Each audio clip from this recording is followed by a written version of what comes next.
Welcome to our video, Subject-Verb Agreement. I'm Trainer James, and in this video, we're going to learn how to match the appropriate verb with its correct subject. So let's start with the basics. The basic rule states that a singular subject must take a singular verb. Likewise, a plural subject must also take on a plural verb. The trick is in knowing where the subject is. The next trick is knowing whether that subject is indeed singular or plural. So let's take a look at how we make a noun plural. In order to make a noun plural, we normally add s or es. Unlike verbs where, if we want to make them singular, we add an s or es.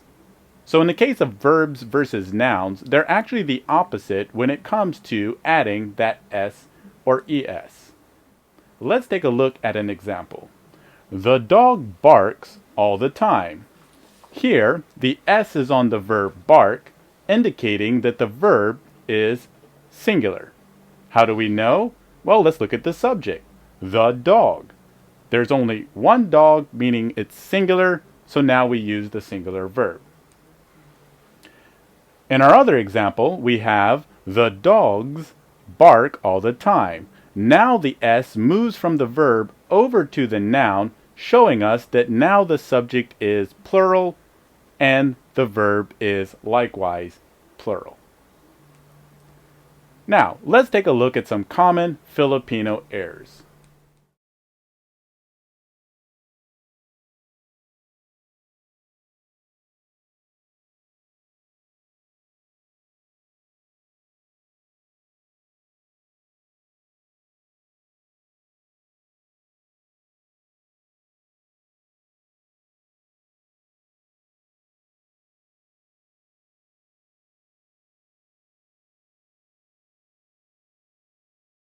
Great.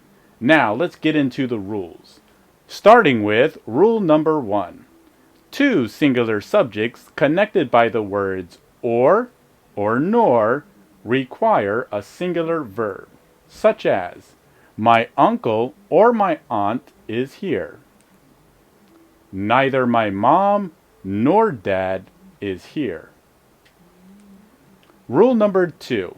When the pronoun I is one of the two subjects and they are connected by or nor, put I second and follow it with the singular verb am. Such as, neither she nor I am going to the festival. Rule number 3. When a singular subject is connected by or nor to a plural subject, put the plural subject second and let that affect the verb. Such as, the bowl or the plates go on that shelf. Here we put the plural noun plates second closest to the verb, which now indicates that the verb is plural. Rule number 4. As a general rule, use a plural verb with two or more subjects when they are connected by the word and.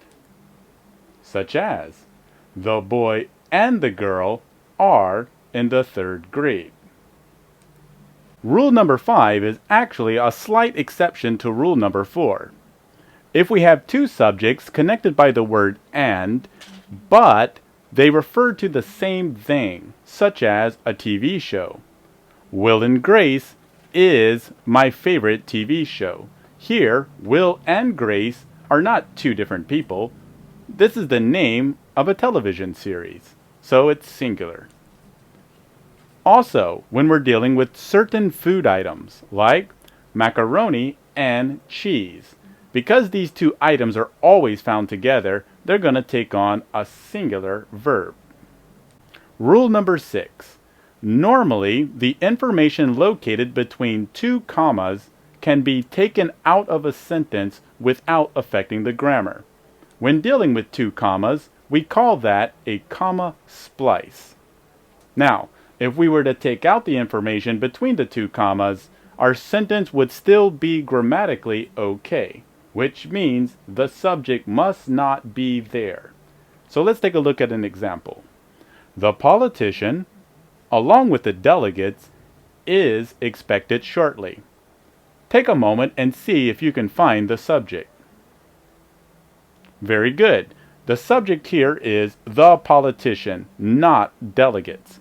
Politician is singular, delegates of course is plural, but notice that delegates is located between our two commas, or our comma splice, which means it is not the actual subject. Rule number 7. If our subject is the indefinite pronoun, everyone, everybody, anyone, anybody, someone, or somebody, they always take on a singular verb. Now there are many different kinds of indefinite pronouns. Just remember, if the indefinite pronoun acting as the subject ends with the words one, body, or thing, it will always take on a singular verb, such as everyone is coming to the party, or someone is talking to the president. Rule number 8.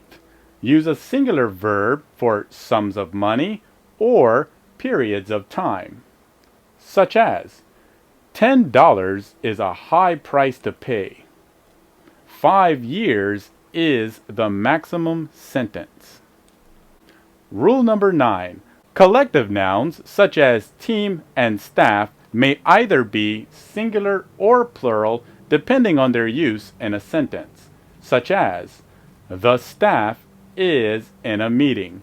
Here we have the collective noun staff, which is taking on a singular verb.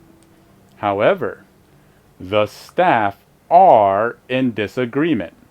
Here we have the same subject, staff, a collective noun, but now the verb is plural. Why? Well, notice in the first example, the staff are actually working collectively or together.